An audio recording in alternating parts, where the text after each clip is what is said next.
Chibi Assassin's Creed by Titania. First installment. Chapter 6. Desmond Miles. Ezio had just turned 28 when he had first laid a hand on the apple. Now it seemed that time had begun to catch up with him. As Desmond went through Ezio's memories, the cat-like Ezio began to change.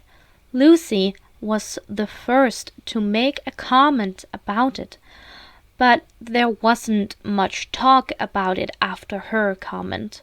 Sean, Rebecca, and Desmond all witnessed Ezio growing older with the animus, and Altaïr didn't comment on it. Even if he had noticed, he hadn't let it show. Desmond had gone through 7 years of Ezio's memories and was surprised to find out that Ezio remembered all of it, as if he had actually been there. The cat-like Ezio had also grown, not in size, but in age. The cat-like Ezio now looked like the 35-year-old that they had seen in the animus. Getting a day off from the animus, Desmond decided he only wanted the company of his ancestors, which made for a pretty fun experience and a great conversation. Ezio now looked 7 years older.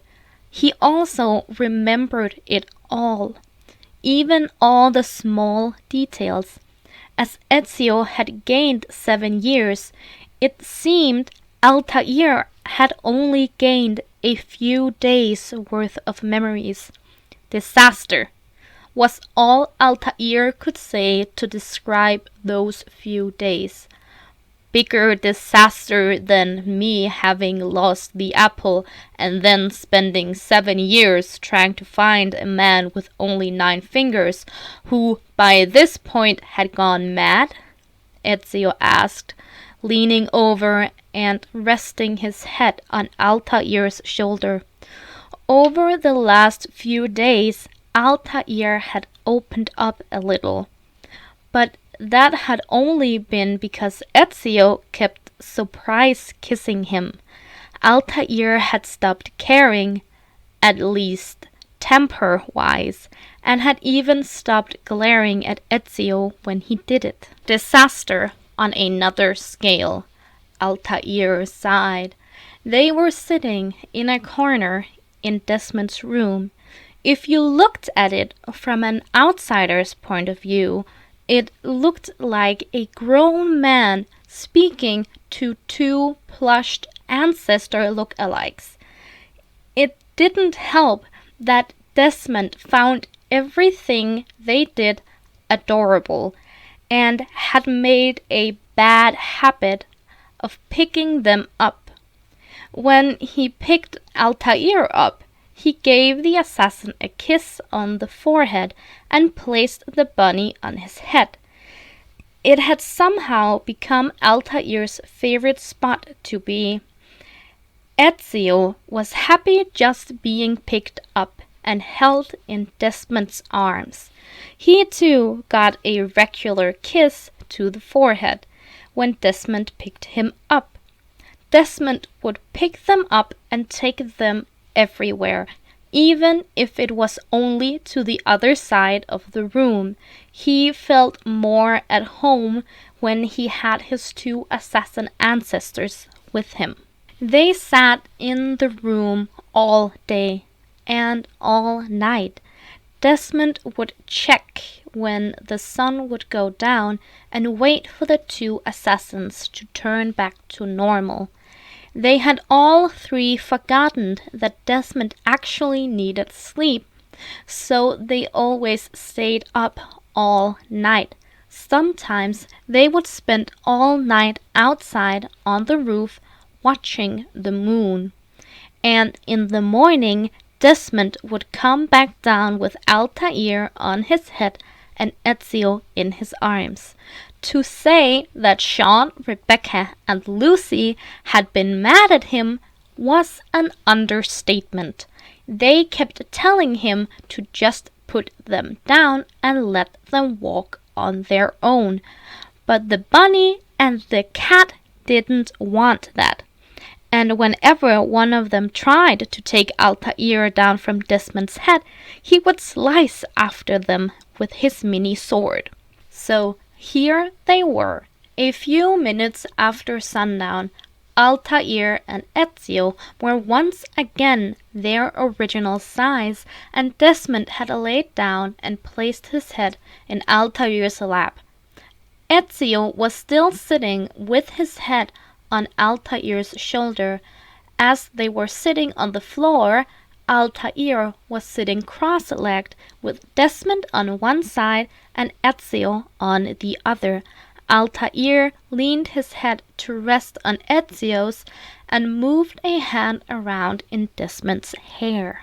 But seriously, Altaïr, what happens in those few days with the assassins?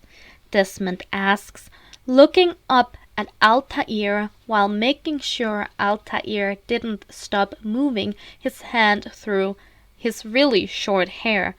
It felt nice to have the other man move his hand around in his hair. Some believed me to be staging a coup. They still blindly believed in the ways of Al-Mualim, Altaïr said, looking down at Desmond with a soft expression, something that rarely happened. How old are you? Comes a question from Ezio as he lifts his head to look at Altaïr. Ezio! Desmond exclaims, raising himself from the floor to sit up. What? I'm allowed to ask, Ezio says, looking at Desmond with an innocent face. 25. Why? Altaïr says, looking like he doesn't mind.